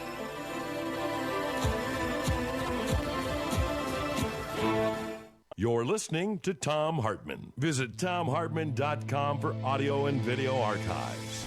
Yeah, Nate just pointed out, Sergio's suggestion that we put walls all the way around turns America into a giant prison. Really?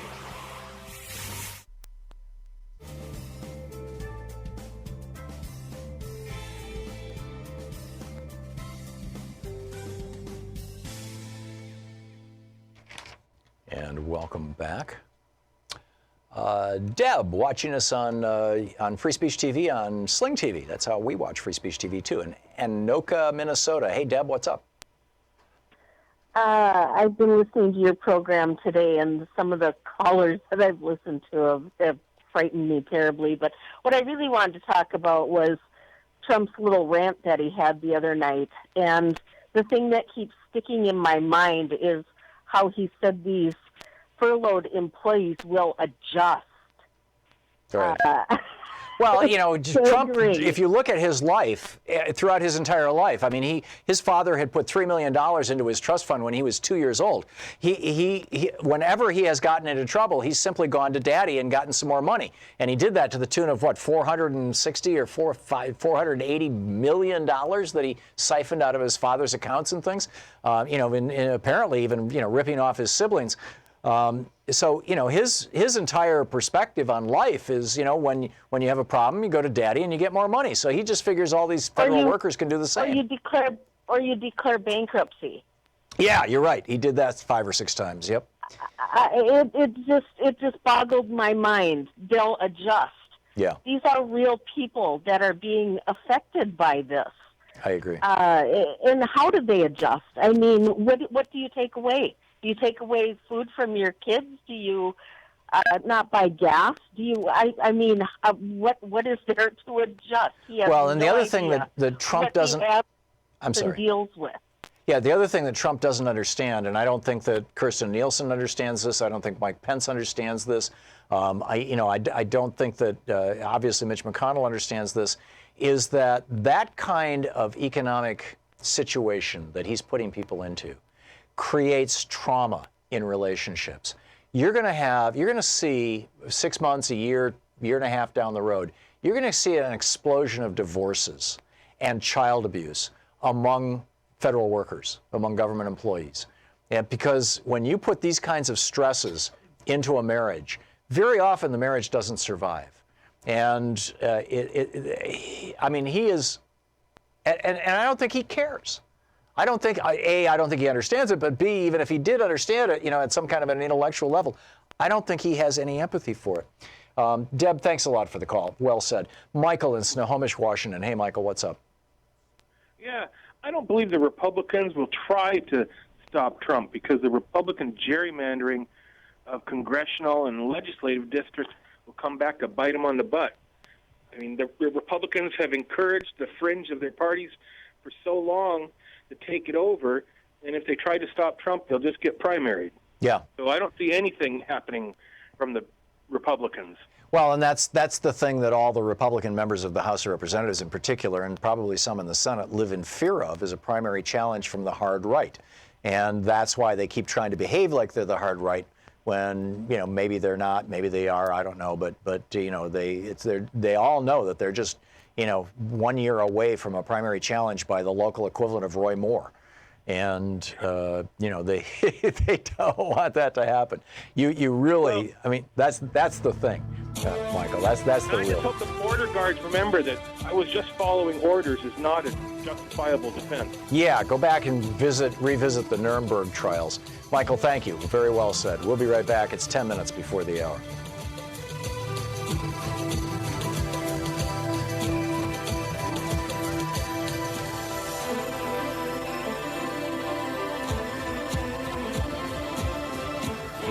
Hey, if you're one of our Patreon sponsors or YouTube sponsors, be sure to check out the new video that's available talking about our poopy president. No, I don't mean that in a bizarre or even sarcastic way. It turns out that the number of people who are now hospitalized, many of them are going to need kidney transplants all around the United States. I mean, literally, their lives have been devastated and wiped out, is the result of a decision that Donald Trump made to tell his EPA to allow more cow poop, basically, to be intentionally or unintentionally used for irrigation of crops, specifically romaine lettuce. And thus, you are getting poisoned because he wants deregulation. Isn't that cool? Check out the video. It's coming up for all of our Patreon and YouTube sponsors. And thanks so much for supporting the program.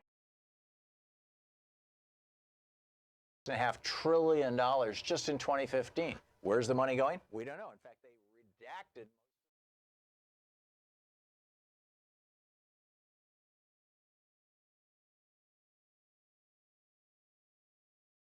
Welcome back. William in Louisville, Kentucky. Hey, William, what's on your mind today?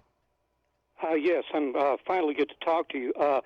I called about these lawyers who are out saying that the president can't be indicted and he can't be tried and he can't be convicted of crimes. Article 2, Section 4 of the Constitution, if I may read that, it's like 30 words in one sentence. Sure. Clearly rebuts that. It says, the president, vice president, and all civil officers of the United States shall be removed from office on impeachment for and conviction of treason, bribery, or other high crimes and misdemeanors. Right. It states that the president can be convicted of a crime, and you can't be convicted unless you're tried, and you can't be tried unless you're indicted. So But it doesn't say or conviction. It says on C-SPAN when Alan Dershowitz was out there trumpeting Mr. Trump and claiming that the president can't be indicted. right. But the indictment that's specified here is not an indictment by a court. It's an indictment by the House of Representatives. That's called impeachment. Well, no, This I is don't the impeachment really clause. think. It doesn't specifically say the indictment. It doesn't say on impeachment for or conviction of. It says on impeachment for and conviction of. What that means is the charges that are brought against the president, which has to originate in the House of Representatives, is called an impeachment. Bill Clinton was successfully impeached. Andrew Johnson was successfully impeached in the House of Representatives. It means that the majority of the House, 50% plus one vote, voted to impeach both Bill Clinton and Andrew Johnson, and they did. Then it goes to the Senate for the trial. The trial is held in the Senate, and the Senate decides whether they're removed from office or not. And in both cases, they were not removed from office, neither Bill Clinton nor Andrew Johnson. And in the case of Andrew Johnson, I think it was just one vote. But that is not specifying, as I'm reading this, William, and maybe I'm missing something, it is not specifying that any other court can do that. And in fact, that would be, I would think, be found in Article 3, which defines the judiciary. And I don't recall having read anything in Article 3 about the ability of the federal judiciary to hold the president to account. Okay, well, I might have misinterpreted that, but that's what I thought it said, was he could be convicted.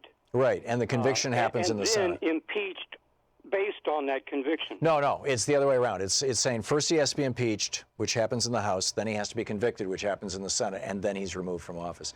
But, kudos to you for digging out the Constitution and reading it. And I wish more of us would do that. I wish Donald Trump would do it. William, thank you for the call, and thanks for listening to us on Sirius XM. Scott in Kent, Washington. Hey, Scott, what's up? Hey, Tom, I'm a long-time listener, first-time caller. Well, thank you, Scott. And I have a question. Is there any rule or law in the Senate to be able to hold Mitch McConnell accountable for him not holding a vote that got passed by the House? There is a process, and I don't recall what it's called in the Senate. In the House of Representatives, it's called a discharge petition. And what happens is, in fact, they tried to do this to Paul Ryan, and they weren't able to get enough votes. But if the Speaker of the House refuses to bring legislation to the floor, and the members of Congress want to vote on that legislation, if they can get a majority, all it takes is I believe it's a simple majority, might be a majority plus something, but if they can get a majority of members of Congress to vote, then that legislation comes right to the floor for a vote, whether the Speaker wants it or not. There is a similar procedure to be followed in the Senate. And I frankly, Scott, don't recall if it requires a majority or a supermajority, whether it's 60 or 2/3 of the Senate voting for it, where they can get around the leader of the Senate. But I can recall no instance of that actually having been accomplished, at least during the 15 years I've been doing this show. Is there any way that they can come up with some kind of petition or something like that to make it happen? Well, what they're doing right now, Scott, is they're using basically public pressure. Chuck Schumer this morning held another press conference and said basically, this is on Mitch McConnell's feet. Mitch McConnell is the one who's refusing to allow a vote on the exact same legislation, literally exact, word for word, Republican-authored legislation that passed the Senate unanimously on the 18th or 19th of December, and, of course, then expired at the end of the year and has to be brought forward again. Mitch McConnell will not allow that to be brought forward, and that would open the government, and it would give Trump over $1 trillion or over $1 billion for his wall. And, the more frequently and the more vigorously that Schumer points out that really the bottleneck here is not even Donald Trump. The bottleneck here is Mitch McConnell. Mitch McConnell could bring that to the floor. He could have a vote on it. It would definitely pass. In fact, it would pass with a veto-proof majority. It would be a humiliation for Trump, because when Trump tries to veto that legislation and say, no, you can't give me $1 trillion or $1 billion for the wall, and you can't open the government, I'm going to keep it shut, they would override him very easily in both the House and the Senate. So, McConnell is basically holding fast to whatever Trump wants right now. And that's what has to be called out. That's what has to be broken loose. And I'm wondering about this meeting with Rupert Murdoch and Mitch McConnell. What's going on with this? Scott, thanks a lot for the call. It's like one of the real issues of our day. Who the hell is actually running the government? It's looking increasingly, at least, as it funnels through Trump, like Fox News is running the government, like Sean Hannity is running the government, which is a scary thought. Anyhow, we'll continue the conversation tomorrow. Thanks so much for being with us today. And don't forget, democracy, as Bernie always used to say, is not a spectator sport. It requires all of us. We actually have to get involved. We can't just sit around and complain. We've got to do something. And that includes you. So get out there, get active, tag, you're it. And have a great afternoon. We'll see you tomorrow. Same time, same place. You've been listening to Thom Hartmann. For audio and video archives, visit thomhartmann.com.